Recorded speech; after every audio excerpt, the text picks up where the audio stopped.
Now at 5, we'll hear from Academy Sports and Outdoors in Joplin about a surge of Chiefs fans getting their Super Bowl champion gear. Plus, how a local flower shop is getting set for one of the busiest days of the year. 4 order takedowns in 8 days. I'm Skyler Henry at the White House with the growing questions on the unidentified high-altitude objects floating over North America. The 4 states' most watched news starts now. 3 years after a massive Super Bowl parade in Kansas City, that city is planning the next one. This is KOAM News at 5. I'm Dow Quick. Hundreds of thousands of people gathered in KC for the parade following the Super Bowl 54 victory in February of 2020. Well, now the city has released the schedule and route for this year's celebration. Weather permitting, the parade will start at noon Wednesday at 6th Street and Grand Boulevard. It'll work its way down Grand, then head west at Union Station. The rally at Union Station is estimated to begin around 1:45 p.m. Wednesday. You can find this information, including the route map, at KOAMnewsnow.com. What kind of weather should we expect? Let's check in with Chief Meteorologist Doug Heddy. Well, as of right now, it looks pretty good in Kansas City. We are going to have a lot of clouds across the region, but it looks like weather is going to be okay and much warmer than what we saw 3 years ago. But 10 a.m., 40 degrees, 44 at 1 p.m., 47 by 4 p.m. Kansas City will get a little bit of snow in there Wednesday night, but at least through the day, it looks okay. For us, we're under a wind advisory until Wednesday morning across the region. The winds are really going to be moving by the time we get into tomorrow morning. Plus, clouds are increasing ahead of our next storm system. You can see it out across parts of New Mexico into Arizona, and this is spinning toward us. Rain chances really go up late tonight through the morning hours for us tomorrow. At least through the evening, we are dry. We drop back only into the upper 40s. Those winds start to pick up. Of course, we're going to break the system down for you here in just a bit. See you then. The day after their team won the Super Bowl, Chiefs fans are gravitating to championship gear. One hot spot for Chiefs gear in Joplin is Academy Sports on Rangeline. The jump in sales began as soon as the game ended last night. Not a surprise in Chiefs country. So it's kind of just been the same thing as it is every year. You get a lot of people come in, and thankfully they're really polite and they're really considerate of, we're rushing to get everything out. So it was actually pretty good feeling all around. Every Super Bowl matters in my opinion because you don't get that many, and some teams struggle to get one, and everyone matters. So any gear is just necessary. The manager says they're expecting even more Chiefs champion merchandise in the coming days. Valentine's Day is the busiest time of year for flower shops. Country Gardens in Columbus, Kansas is busy cutting and arranging around 250 bouquets for Valentine's Day. With 2 big coolers, they can keep the flowers fresh and ready to deliver candy and flowers and stuffed animals to loved ones. Right after the new year, we start estimating how many candy bouquets, and we start making bows. We put together the candy arrangements. Of course, looking for supplies, what you need. In addition, Country Gardens will bring in 8 more people to help delivery on Valentine's Day. We're going to hear more about how area businesses are preparing for tomorrow on KOAM News at 6. February is American Heart Month, and a Webb City, Missouri woman is telling her story of a life-saving procedure.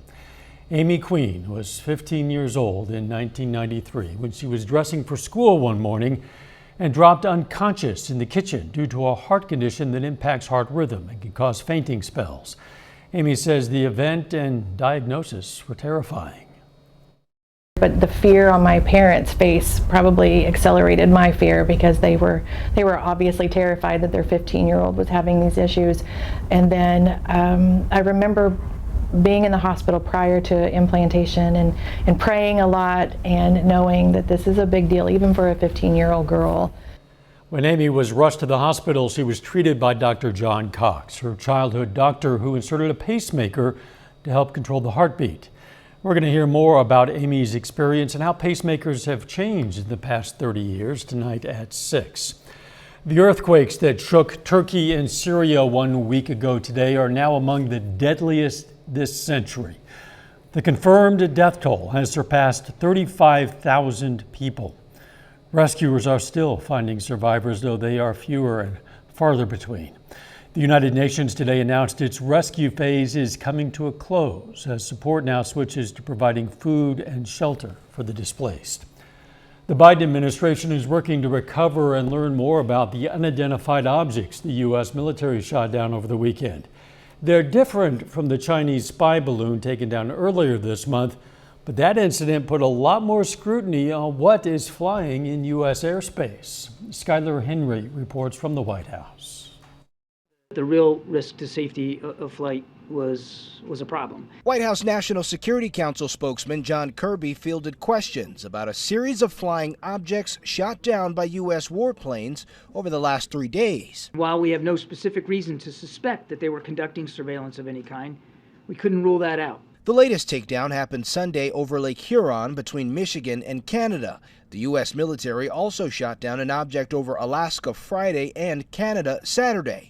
Efforts are actively underway right now at all sites to find what is left of those objects so that we can better understand and communicate with the American people what they are.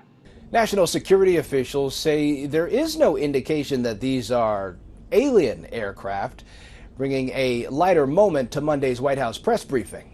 I'm just, I loved E.T., the movie, but I'm just going to leave it there. Both the U.S. and Canada are taking a closer look at what's in the skies after the discovery of the Chinese surveillance balloon earlier this month. We assessed that at this time, these balloons have provided limited additive capabilities to the PRC's other intelligence platforms used over the United States. Chinese officials are accusing the U.S. of using its own surveillance balloon program to spy on China. Kirby says the U.S. is not flying balloons over China's airspace. Skylar Henry, CBS News, the White House. A U.S. official tells CBS News the salvage operation off the coast of South Carolina has recovered up to 40 feet of the Chinese balloon's antenna array from the ocean bottom. Still ahead, one way to a loved one's heart. We know it tastes good. I'm Ian Lee with new research revealing why chocolate is so irresistible. Plus, what a new study shows about the effectiveness of Paxlovid for treating COVID.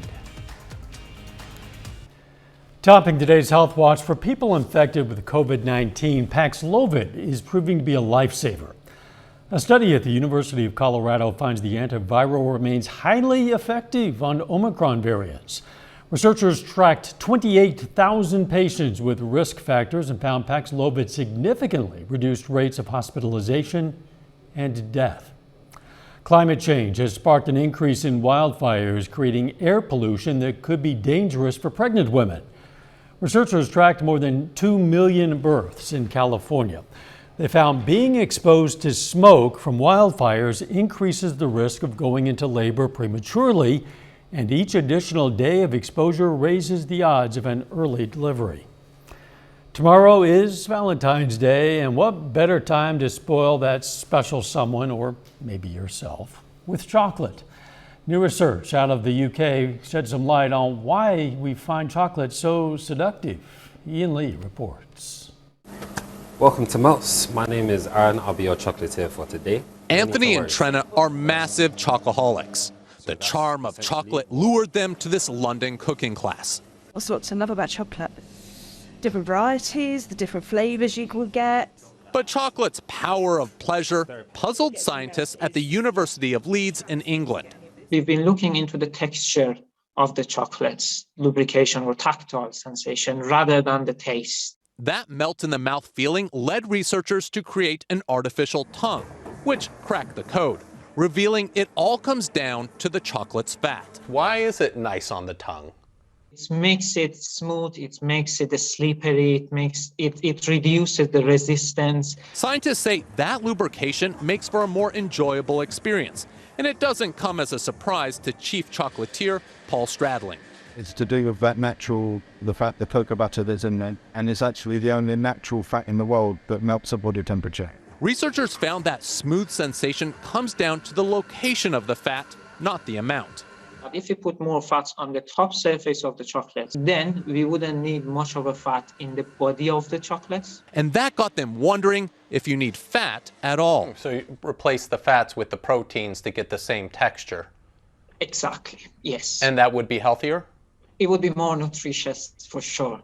Letting people indulge their love of chocolate without the love handles. Ian Lee, CBS News, London. Researchers are also experimenting to see if tweaking the placement of fat could improve the nutritional content of other foods like, say, ice cream and margarine and cheese. Changes to school nutrition standards have helped reduce obesity in children. A new study looked at more than 14,000 children and teenagers from 2005 to 2020. Researchers found an overall decrease in body mass index, or BMI, after standards mandated more fruits, vegetables, and whole grains and low-fat dairy products. The overall BMI decrease was seen across ages and income levels, which researchers say is significant. And that is a look at today's health news. A little bit later, we're going to check out just how much money was wagered on the Super Bowl.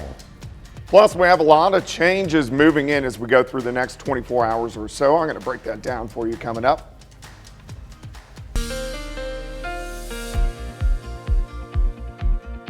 Well, of course, it turned out to be a nice Monday for us today. Temperatures great into lower 60s during the afternoon. Have been seeing the clouds increasing over the past couple hours, and this is going to be the trend as we go through the evening hours. But a nice shot, Indigo Sky Casino and Resort. Of course, Indigo just outside of Seneca, Missouri. You can see those mid and upper level clouds pushing in. 7th and range line still sitting at 59. Southerly winds at about 5 to 10. Humidity is low. It's at 33%. Through the evening, those clouds continue to thicken, but we only drop back upper 40s later on tonight. All right, first off, we have a storm system moving in. So here's the first part of the system. Wind advisory in effect until Wednesday morning. The winds outside right now aren't bad. We have a southerly wind really from about calm to about 5 miles per hour. But check this out. Look at the wind gusts picking up by morning. We're going to have winds gusting right around 50, and throughout the day, 50 upwards to 55 miles per hour. And then they'll slowly calm down tomorrow night and then heading into Wednesday. So if we look at our wind forecast, this is definitely a trash can in the neighbor's yard situation. So you might want to bring that in as you go through the evening hours tonight before the winds really pick up. Also, the clouds are starting to increase. We got rain, which is going to start to push in. Here's our storm system out across southwestern parts of the U.S. And over the next few hours, rain will develop across central parts of Oklahoma and then head in later on tonight. I think the next 6-7 hours are going to be dry, but if we move to about midnight, we'll start to get some showers into the region. Then these really increase through the night. Here's 4 a.m. Let's go to about 7 a.m. So when you're getting up, heading out the door, everybody should be picking up rain. As we go through the morning, we'll start to get some thunderstorms in here. So this is 9, 10 a.m. Nothing strong, nothing severe. And then most of this rain will track out of here by 1 p.m. Then check this out. Temperatures warm up. We break out and we see sunshine.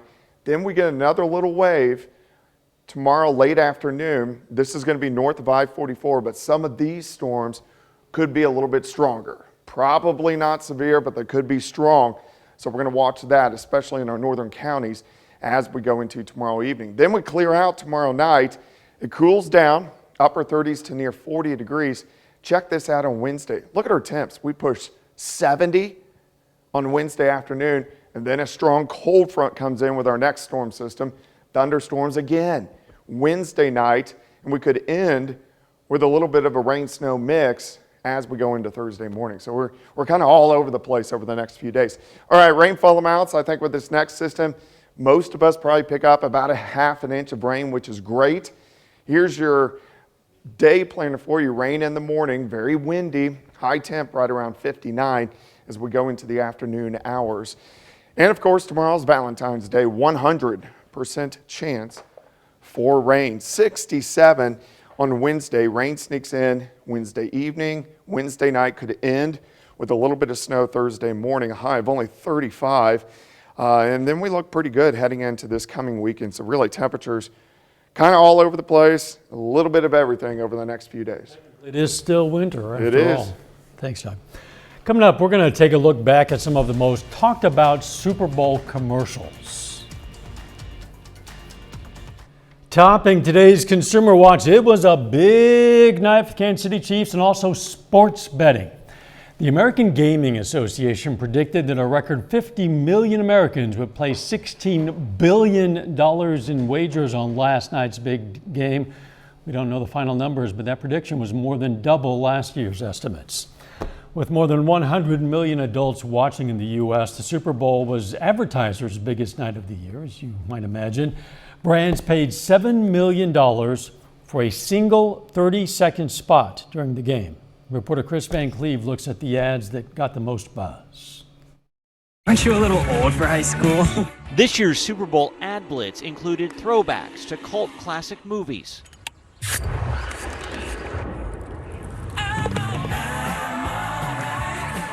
And TV shows. Hot corners. You're an artist. Actually, Jesse, it's just basic ingredients. At the end of the day, you really end up seeing these big celebrities because brands want the most recognition. Viewers may have also noticed some collaborations. General Motors is going electric, and Netflix is joining with companies sharing the cost of a Super Bowl spot. Scott, you know the rules. No shrinking and drinking. Most ads were anything but alcohol-free. After Anheuser-Busch gave up their exclusive rights, it made room for others to flood the screen. That's a team, ladies and gentlemen. While many ads played on nostalgia with big names. Everyone saves me way more. These promoted an even bigger name.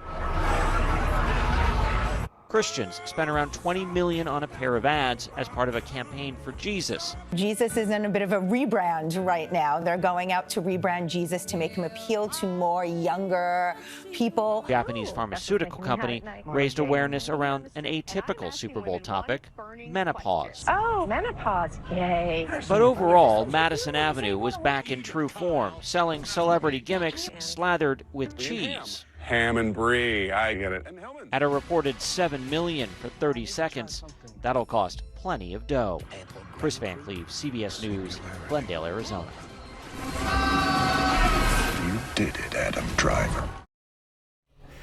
U2 ran an ad announcing its Las Vegas residency that showed unidentified orbs floating over cities. The ad ran on the same day the U.S. announced it shot down a fourth unidentified flying object. The IRS says taxpayers in more than 20 states who received tax rebates last year won't need to report them on their 2022 tax returns. The states had authorized the rebates to help residents offset inflation and the cost of the pandemic. The IRS had asked those who received the rebates to hold off on filing while they considered whether those payments would be taxable income. 2022 tax returns are due by April 18th this year. There's a reminder for some filers about this week. It's for employees who claimed an exemption from income tax withholding last year on the Form W-4 they submitted to their employer. They must file a new Form W-4 by Wednesday to have the exemption for another year. This is essential. If the form is not updated Wednesday, their tax status will revert to single with zero exemptions, and that's the highest withholding status. A final check of the forecast next.